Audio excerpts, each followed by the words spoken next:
2025 թվականի Առողջապահության նախարարությունը կարևորում է նոր բժշկական հաստատությունների կառուցումը։ Լրագրողների հետ հանդիպման ընթացքում նախարար Ավանեսյանն է ասում. Ինչքան էլ ներդնենք, փորձենք այդ հին շենքերից ստանալ նոր կոնցեպտին համարժեք միջավայր, դա շատ կամ թանկ է նստում, կամ գուցե եւ հնարավոր չէ։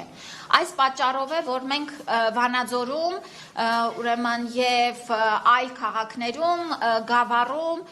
Գորիսում եւ լրացնեմ, որ հասկանալով նաեւ մեր բժշկական կենտրոնների աճող ծառայությունների ծավալը, որոշել ենք, որ օրինակ Գորիսի օրինակով մենք պիտի մտածենք բժշկական կենտրոնի ընդլայնման մասին։ Առողջապահական գերատեսչության ղեկավարը ներկայացնում է նախարարության ձեռքբերումները։ Գլխավոր դերում առողջության համընդհանուր ապահովագրությունն է։ Որովհետև սա է այն գրագետ, ծախսարդյունավետ, կանխարգելիչ եւ առողջության պահպանմանը միտված համակարգը։ Պիտի նշեմ, որ 2025 թվականին էլ պետական պատվերի ծավալները էլի էականորեն աճել են եւ մենք շարունակել ենք զուգահեռ ապահովագրական համակարգի ներդրման աշխատանքներին, նաեւ պետական պատվերով ընդլայնել մեր քաղաքացիների համար հնարավորությունները։ 2024 թվականի ցուցանիշներով Հայաստանում կյանքի միջին տևողությունը դարձել է 78 տարեկանը։ Անդրադառնալով մանկական մահացության ցուցանիշներին, նախարարն ընդգծում է, տոկոսը նվազեցնել չի հաջողվել։ Վերլուծությունների արդյունքում հանգել ենք, որ մի շարք հանգամանքներ ուրեմն խաթարել են մեր դրական տենդենսը եւ թե ճանապարհատրանսպորտային պատահարների, թունավորումների եւ նաեւ տնային մահերի առումով մենք ունենք դեպքերի ավելացում, որոնք էլ որ հանգեցրել են մեր ուրեմն նման վիճակագրական պատկերի։ Քննարկման թեման շարունակում է մնալ առողջության համընդհանուր ապահովագրությունը։ Ըստ նախարարի, քաղաքացիները պարտադիր պետք է տարեկան բուժզննում անցնեն։ Գալու է մի օր, որ դա դառնալու է պարտադիր։ Մենք շատ նաեւ քայլեր ենք անում, որպեսզի տարեկան զննումը անցնելու հարմարավետությունն էլ ապահովենք եւ առաջիկայում նաեւ Արմեդում գործիքները կբացվեն, հիմա փորձարկման ընթացքում ենք, որ կլինի on-line տարեկան զննման հարցաշար, անձը կլրացնի այդ հարցերը, կհաշվարկվի նրա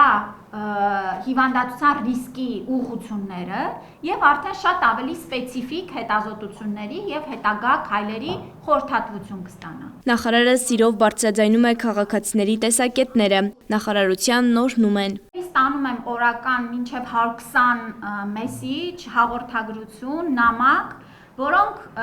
այո դրանց երևի 15-20%-ում կան դիտարկումներ, առաջարկներ, հավելյալ պահանջներ, օրինակ հարգելի գործընկերներ, հիմա շատերը գրում են, որ խնդրում ենք ծնկան հոդի էնդոպրոթեզն մտցնել։ Այո, բայց գիտեք, բացի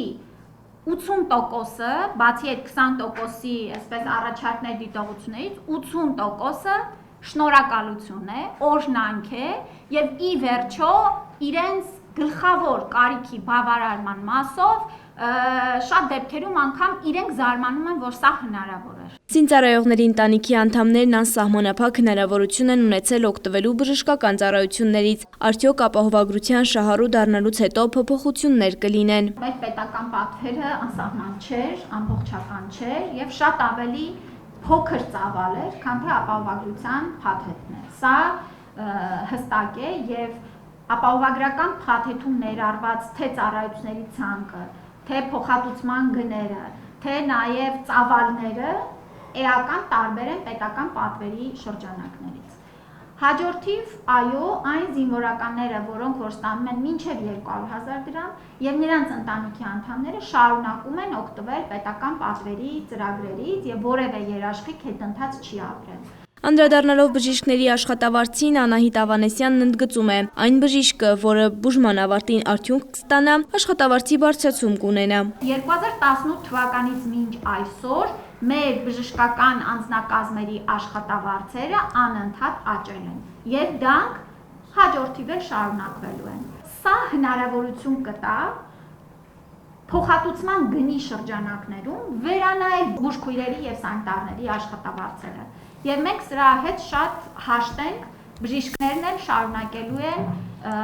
ուրեմն փոխհատուցման գնի շրջանակներում զբաղվածություն ապահովելու պարագայում, սա էլ է շատ կարևոր։ Բժշկի աշխատանքն էլ իհարկե գալիս է նրանից, քանի վիրահատություն կանի, չէ, ամսական, քանի խորհրդատվություն կանի, մարդիկ ինչքան գող կլինեն, կդիմեն իրեն, թե կողքի բժշկին, եւ սա է մեր նպատակը։ Նախարարը դպրոցը, համալսարանի բակալավրիատն ու համալսարանների մագիստրատուրան ավարտել է գերազանցությամբ, անդրադառնում է իր անվան շուրջ ձևավորված քննարկումներին։ Ավարտել եմ Երևանի պետական համալսարանի իրավաբանական ֆակուլտետի բակալավրը